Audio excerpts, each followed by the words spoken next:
मध्य प्रदेश के जिन 24 सीटों पर उपचुनाव होना है उसमें सांवेर ऐसी सीट है जिस पर ज्योतिरादित्य सिंधिया और बीजेपी दोनों की साख दांव पर लगी है। तुलसीराम सिलावट का नंबर तो इन दोनों के बाद आता है। इस पूरे सियासी ड्रामे में प्रेमचंद गुड्डू की एंट्री ने मुकाबले को और दिलचस्प बना दिया है। इस सीट से पिछले यानी कि साल 2018 के विधानसभा चुनाव में तुलसीराम सिलावट ने जीत हासिल की। बीजेपी के राजेश सोनकर को ठीक ठाक मार्जिन से हराया। अब वो खुद बीजेपी की टिकट से चुनाव लड़ने वाले हैं। सिंधिया के इतने करीबी हैं कि चुनाव जीतने से पहले ही उन्हें मंत्रिमंडल में जगह मिल चुकी है। जीत तो जगह बरकरार रहेगी और हार तो समझिए कि सिर्फ सीट ही नहीं, इज्जत भी डूब जाएगी, जिसकी कांग्रेस ने तगड़ी तैयारी कर ली है। वैसे इस सीट के लिए कहते हैं कि यहाँ का संघ अच्छा खासा दखल रखता है और अगर संघ ने ताकत लगा दी तो सिलावट की जीत को कोई नहीं रोक सकता। पर गुड्डू को नज़रअंदाज करना बड़ी गलती साबित हो सकता है, क्योंकि प्रेमचंद गुड्डू इसी सीट से चुनाव लड़कर जीत चुके हैं। साल 1998 में गुड्डू ने इसी सीट से चुनाव जीता था, इसलिए उनके आने से तुलसीराम सिलावट की टेंशन तो बढ़ी ही होगी, इसमें कोई शक नहीं। लिहाजा मौके की नज़ाकत देखते हुए धीरे धीरे उन नेताओं से नज़दीकी बढ़ा रहे हैं जिनकी बदौलत ही जीत की राह कुछ आसान होगी। शायद इसलिए अब सिलावट के बैनर होर्डिंग्स पर सिंधिया की जगह कैलाश विजयवर्गीय भी नजर आते हैं।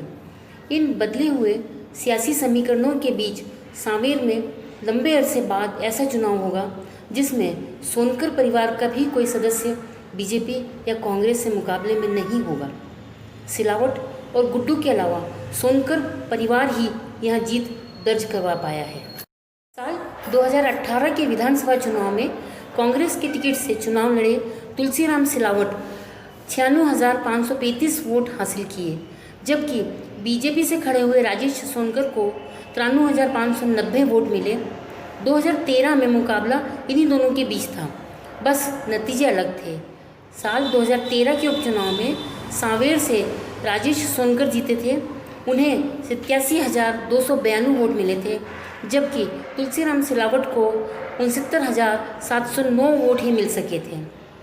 2008 के चुनाव में बीजेपी के टिकट से सोनकर परिवार की निशा प्रकाश सोनकर ने चुनाव लड़ा।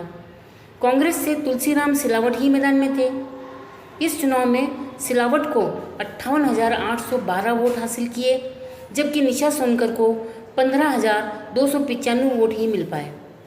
वोट्स का ये आंकड़ा बताता है कि सिलावट इस सीट से कभी बेहद दमदार मार्जिन से जीत नहीं दर्ज करवा सके। ऐसे में गुड्डू जीत और हार के फासले को कम कर सकते हैं या फिर बाजी ही पलट सकते हैं।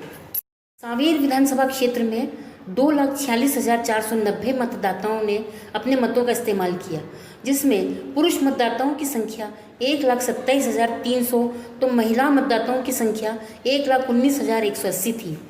पिछले चुनाव में महिलाओं ने अपने मताधिकार का प्रयोग पुरुषों से ज़्यादा किया। इस बार भी वोटिंग ट्रेंड वैसा ही रहा तो महिलाएं इस सीट का भाग्य तय करेंगी।